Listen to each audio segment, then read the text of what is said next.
nous avons créé un groupe orientation stratégique tout simplement pour réfléchir comment nous pouvions faire pour se nourrir de vos réflexions sur la compréhension de ce que pouvait être l'UNAS et surtout de construire un projet stratégique qui, je vous le dirai tout à l'heure, demain, risque effectivement de nous prendre beaucoup de temps et de jouer un rôle, nous le souhaitons, extrêmement important dans la démocratie sanitaire. On vous a présenté un diaporama expliquant ce qu'est l'UNAS. Donc maintenant, on va passer à l'interrogation écrite. C'est normal. On va vous poser donc des questions. Donc nous avons conçu un questionnaire. Si vous pouvez presser les... Voilà, nous avons conçu un questionnaire très simple. Les premières questions sont effectivement, porteront sur quelle est votre représentation de l'UNAS, des URAS, c'est quoi, chez moi on dit Kesako, et vous aurez à vous appuyer évidemment sur les connaissances que vous avez, y compris sur le diaporama que vous avez. Une petite suggestion, c'est qu'on préférerait quand même que vous soyez plus nombreux autour d'une table à y réfléchir, parce que quand même, c'est l'engagement associatif, et nous aimons bien travailler tous ensemble, bien entendu. Ce questionnaire, eh bien voilà, c'est 45 questions. Ouais, c'est quand même du boulot. C'est 45 questions qui sont partagées en 4 axes. Le premier axe, et c'est normal, c'est un axe d'identification qui répond à l'association, la présentation de votre association, a-t-elle des représentants des usagers, est-elle dans un réseau collectif interassociatif de la santé. Voilà, donc voilà, vous voyez bien nos préférences, encore une fois, à ce que ce questionnaire nous remonte et soit écrit d'une façon collective. Ensuite, on rentre un peu plus dans le vif du sujet, avec un questionnaire que sont pour vous les UNAS et les URAS. En avez-vous déjà entendu parler? Vous voyez, le sonotone. Donc je pense qu'aujourd'hui, on a d'autres moyens de communication que d'entendre pour savoir où c'est que vous en êtes.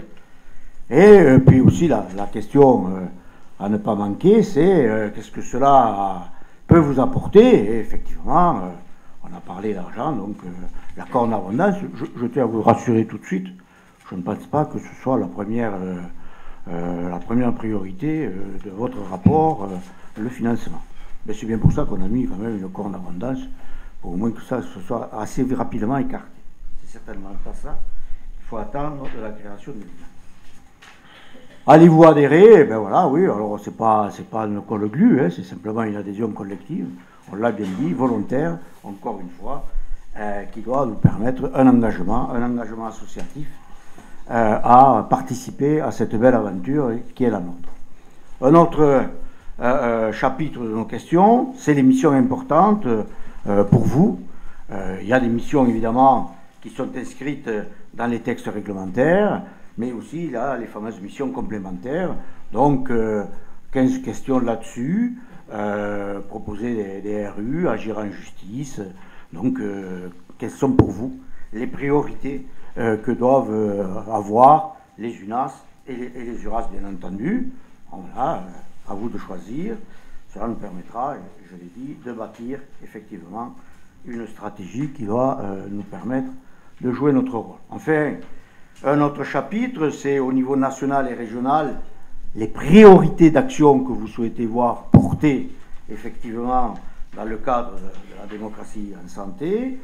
Et donc, bon, on en a profité pour avoir un petit trait d'humour. J'ai toujours eu l'esprit de synthèse. Voilà, vous savez, vous voyez, toute ressemblance avec personne existante. Donc, effectivement, établir des priorités au niveau national et dans les régions pour éviter la synthèse totale, qui, effectivement, encore une fois, pour être un peu plus direct, je crois qu'il va falloir que nous apprenions le consensus, le projet partagé, et que l'UNAS, si nous voulons la faire fonctionner, ne devra pas être le plus petit dénominateur commun, parce qu'à ce moment-là, il sera tout petit. Donc, pas une synthèse totale, mais un véritable consensus partagé par l'ensemble, évidemment, des acteurs. En pratique, donc, ce questionnaire est en ligne, ou va être en ligne, donc, à partir donc, de demain. Hein, il est déjà aujourd'hui, certains l'ont testé, quelques petites erreurs, évidemment, ont été relevées, c'est tout à fait normal, bien.